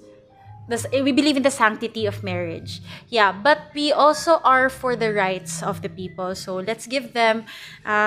in order na wala tayo discrimination no, in any gender, let's give them the civil rights that they need para makaproceed po sila. Luwi magud kayo when you become hospitalized and then imong partner dito walay mabuhat.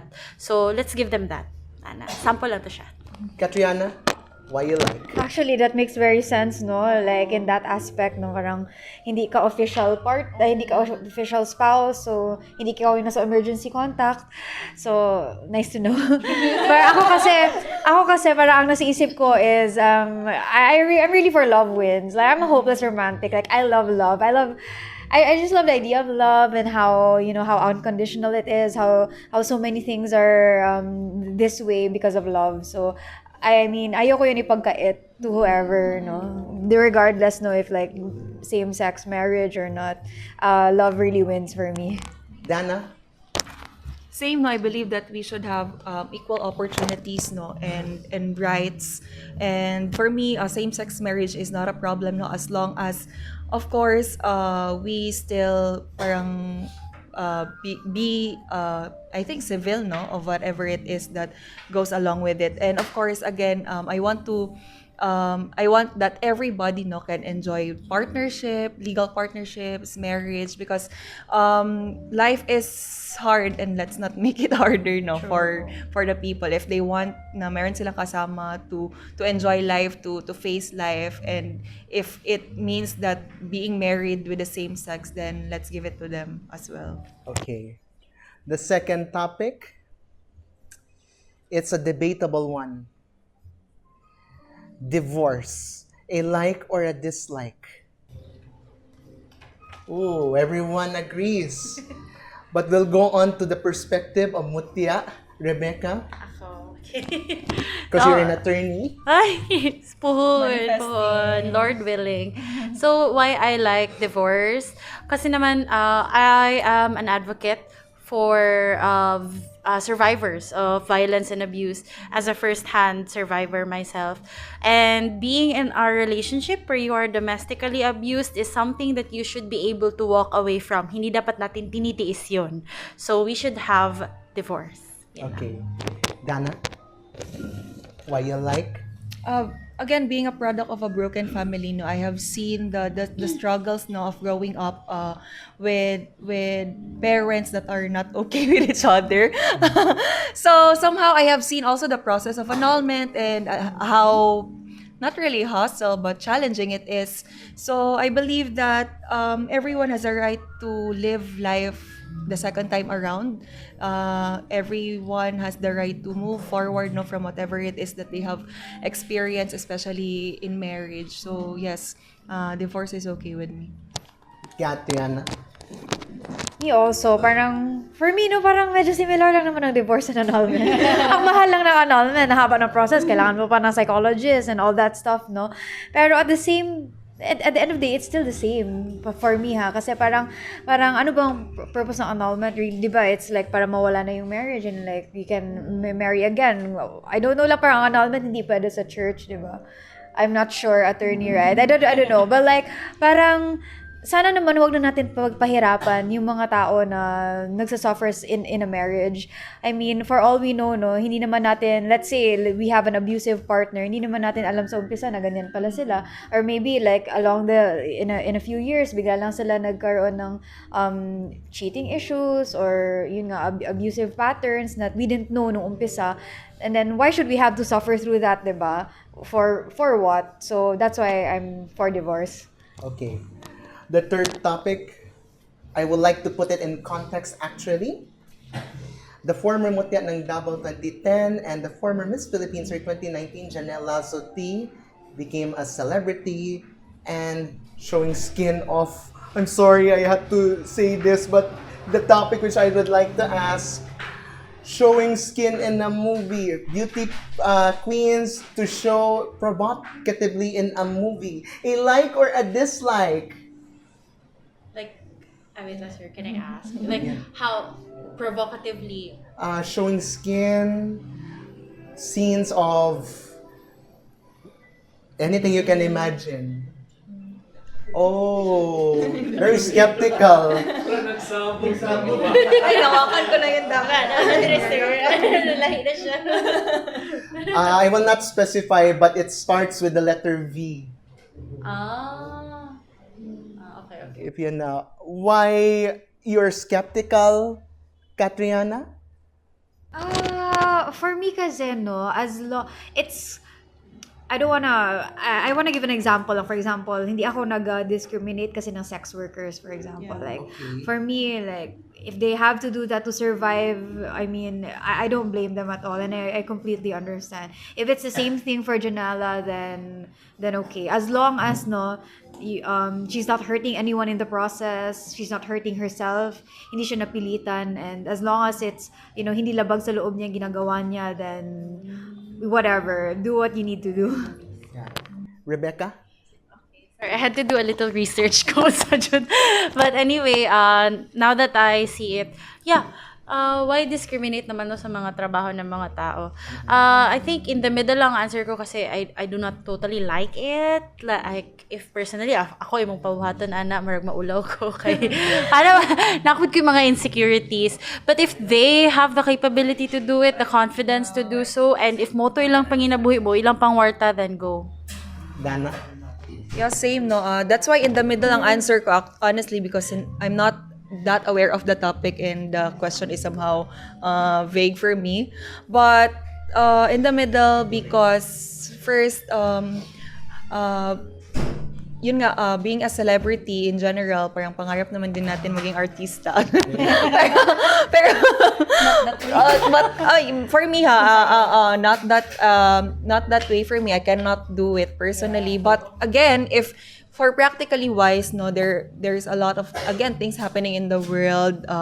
If that's the means, no, for her to put food on the table, then it's okay. There's no problem with that at all. Again, as long as she's willingly into it, no, parang gusto niya yun mangyari or yun yung gusto niyang means of livelihood, then it's okay. Walang problema yun. Okay. We go on to the fourth topic. I think one of the debatable ones in the pageantry, the inclusion of the LGBTQIA+ community in a women's pageant. A like or a dislike? Ooh. Why you all like? Rebecca? So as I've said earlier, it's going to be about the merits, your performance, not your gender, that will define how you won. So if you identify as a woman, then we will see you as a woman. Dana? Like for me, because I think it has the same parang concept naman of the question earlier, no, if we allow transgender women to join pageants for women. I believe that pageantry in general is there to become a platform for all of the candidates, no, to showcase themselves, not only physically or being a woman, but again, the advocacy, no, what their purpose is and what's their why, no, in joining that pageant. So as long as they believe that they're purposeful enough to join that pageant, then I think that there is no problem with that at all. No, being in the LGBTQIA+ community, joining women's pageant. Katriana? So just the same as what they said, no. I mean, okay lang talaga as long as they represent themselves well. They're joining because of a genuine heart. If you ask me kung like sports competition siya, I will say no. Kasi at the end of the day, parang magkaiba naman na yung biology ng men and women. But this is a beauty pageant. And so yun nga, if you identify as a woman and you're not hurting anyone in the process, then it's really okay. Okay. The last topic which I like to have, but although I don't know if it is applicable to Dana Gabriel with this topic, either a like or a dislike, I think this will be a challenging one. Love sa uyab over love of the career you wanted. A like or a dislike? Love sa uyab? Love sa uyab versus Yes. career? Versus career, like na siguro. Oh! I love sa uyab? Hindi kasi baka okay, kaya ka okay. buhayin ng boyfriend mo. Sige. Kaya mo. Kaya niya ako buhayin. Sige. Middle na lang. Middle na lang. Okay. Nagsama. Oh my God, nagsamat good. So, why in the middle, Dana? Okay. Kasi pangarap ko na maging Pilates wife na lang. Parang housewife lang ako nag-aalaga.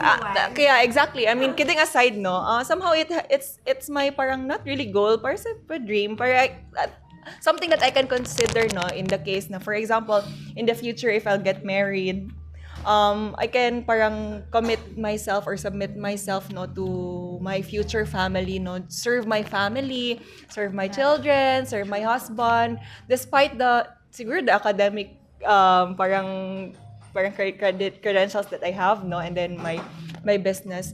Maybe I can somehow sacrifice all of that for the sake of my family, no, for the betterment of my family.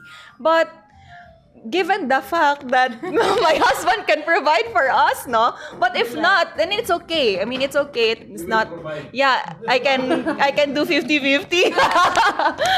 Bitaw, tinood, bitaw, di ba? For example, if dili niya kaya ma-provide, then of course, I cannot give up my career, no? I can still work hard, no, for the family, for it to work and for us to survive. So that's why it's in the middle.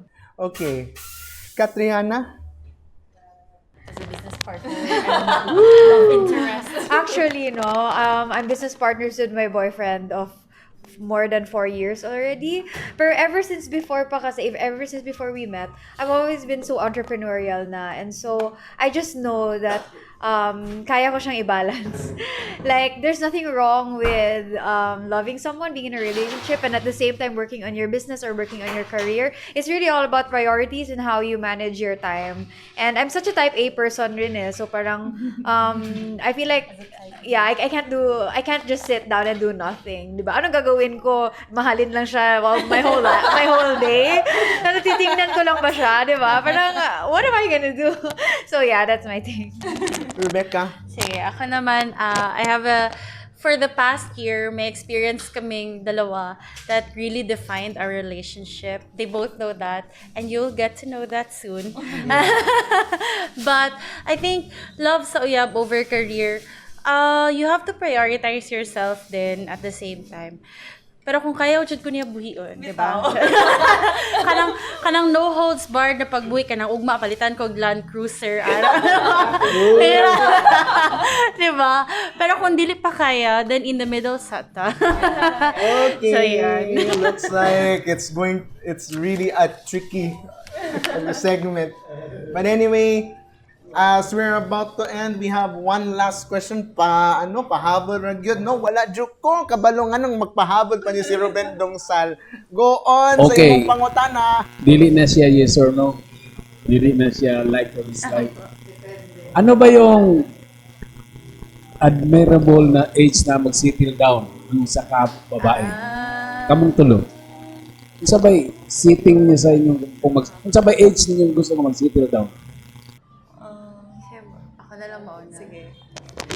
Ako, sir, share lang ako, sir. When I was in high school, namood ko yung life plan. Oh, ay, mag-good ko. May timeline ka? Oo, alam ko na, dapat at 20 years old, graduate na ko college. Pagka 23 na ako'y balay. Pagka 26, mag-minyo na ko, ana. So, okay kayo ko. Das napod ko yung mga plan B, hanto D lang hinoon. So, napo ko sa plan B karon, sir, kay doktor man ang first. Hindi naman din ako kaya tusukan akong sarili. So, nag-lawyer na lang ta. So, for me, ang settling down jud na age is age 26 to 27. Kay I work man good with my mom sa school, and makita gyud nako na ang difference good sa bata na gipanganak og karon og kanang at a later age. So, and makita po na ko ang struggle sa parents. Karon man gani, sir, sakit naman gani akong likod. Kanang magtindog og dugay, sakit na ako likod. Unsa na magukod-gukod kog bata pag 40 na ko. So, mo ko ang life goal. And yeah, I think the girls also have their own So what do you think? Interview rounds. Honestly, naman gud tayo koan, parang meron tayong own goal. Actually, kami yun ako. Kaso lang, wala lang ko binyuan. Yung ano ba? I mean, naman good ko yun. Nadyo tayo ideal age, no? Like, for example, honestly, I am already ready to settle, no? Emotionally, financially wise. But it's just that, wala man ko binyuan, sir. So, saan mo na? So, naay factor sa reality check ba na despite sa imong plans, na somehow different ang plans ni Lord. So, but for me, no, ideal age to settle is now. Yeah. The time is now. Ano, sure.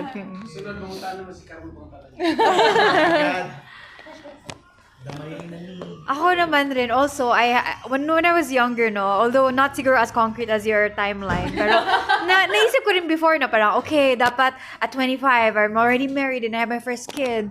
Pero like, right now, I'm turning 27 already, tapos, ang goal ko lang talaga right now is sana I can settle down before 30 and like, maybe get pregnant before 30. Kasi may biological clock kasi talaga ang girls, like, it's just kind of sad, but like, yun din yung hinahabol ko kasi I really want to be a mom someday. Like, I completely understand there are some women who want to be child-free. I mean, who want sometimes, di ba, minsan maisip mo, why would you want to bring a child in this world with everything that's been happening? Pero, ako, personally, I really want to be a mom someday. So, sana, before 30, I'm able to settle down na. So, if my boyfriend's watching, you have 3 years left.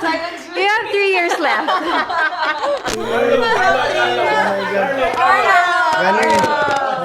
Nama ko'y lapel. Okay. Akong may tubag, I invoke my right against self-incrimination.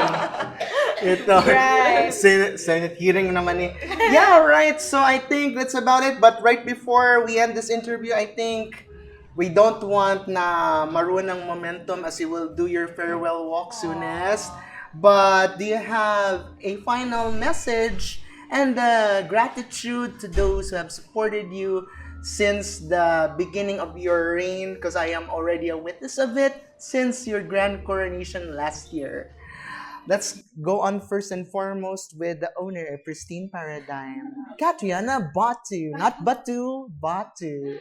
Well, thank you so much, to everyone who's been instrumental to my journey to winning a crown. I honestly didn't expect. I was the only first timer when I joined, and I had no prior pageant experience. I really only carried the genuine heart to serve, and kind of like na lang din.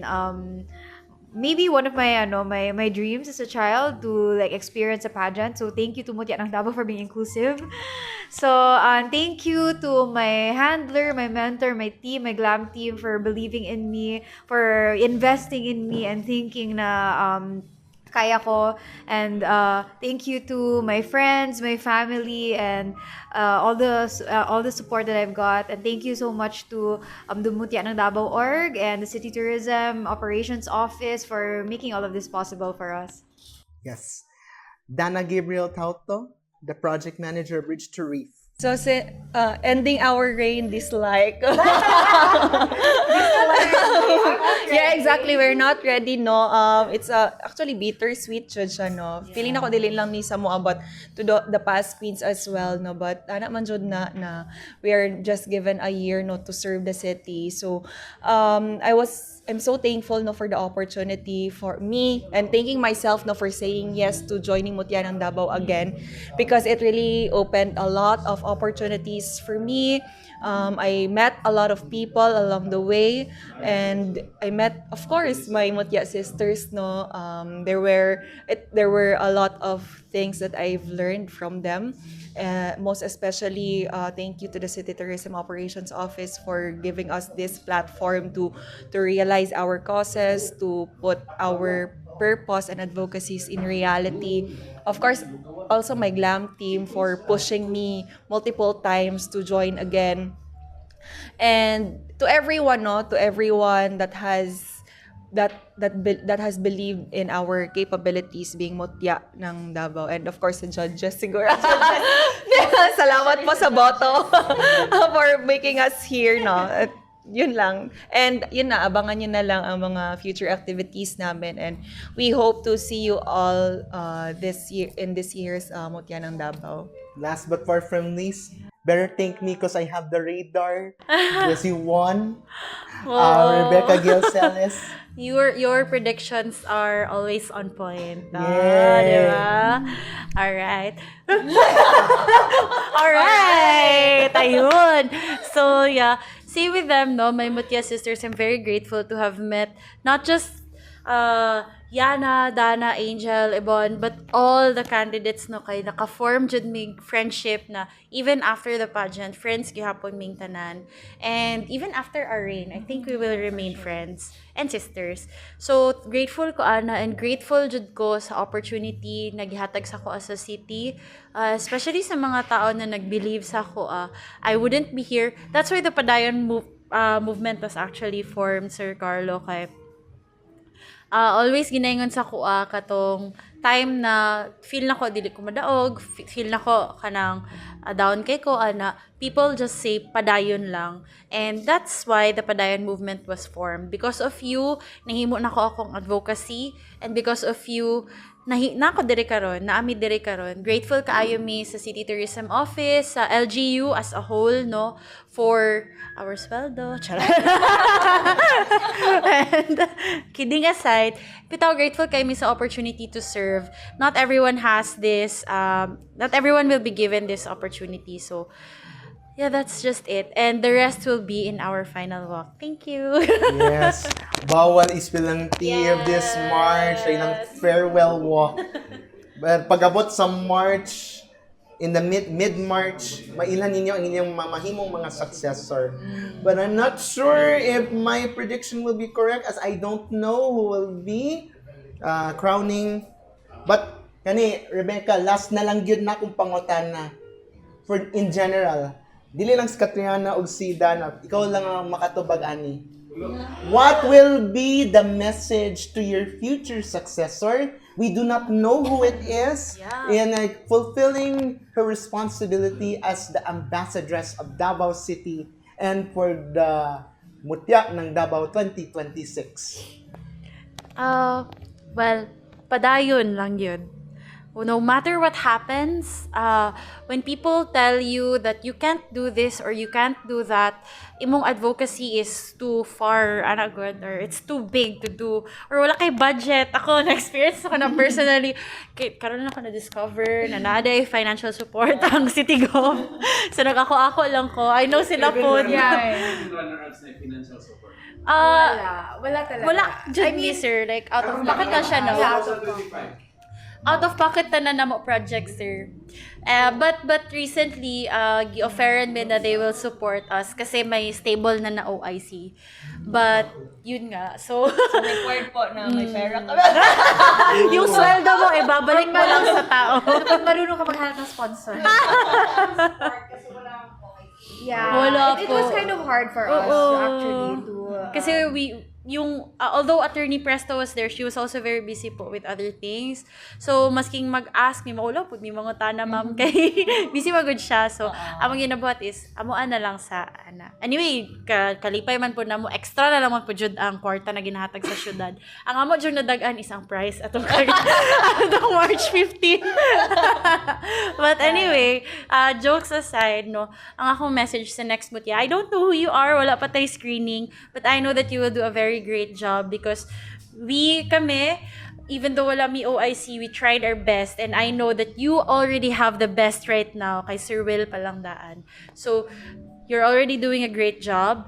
Keep going lang yun. And no matter what happens, don't forget your why. Yeah. And always remember who you are when you join Mutya.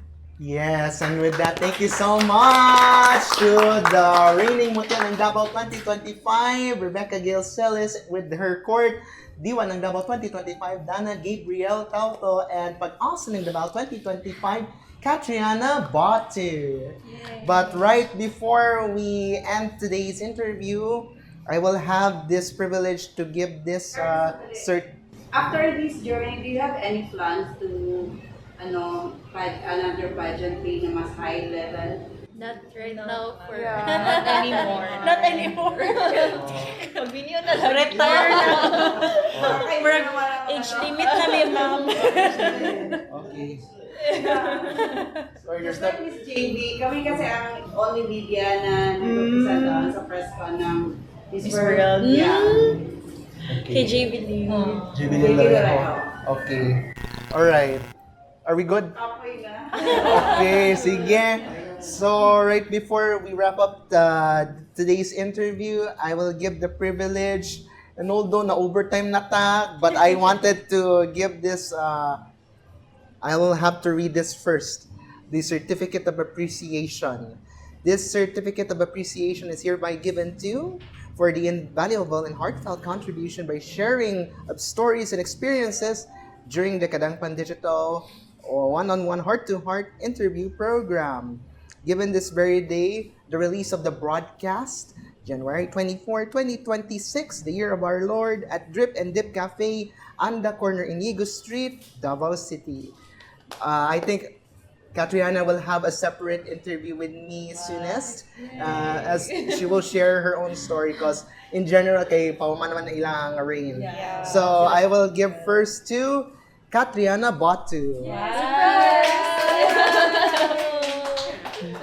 So next, same goes for the Certificate of Appreciation to Gabrielle Tautho, ENP. Told you. With image Jude. With picture Jude. Yeah. And last but far from least, the same goes to Attorney Rebekah Gail Celis. Thank you. Attorney na Yes. Yan ang uban man good kay walay picture pero kanon with pictures. Signed by me, yours truly. Thank you.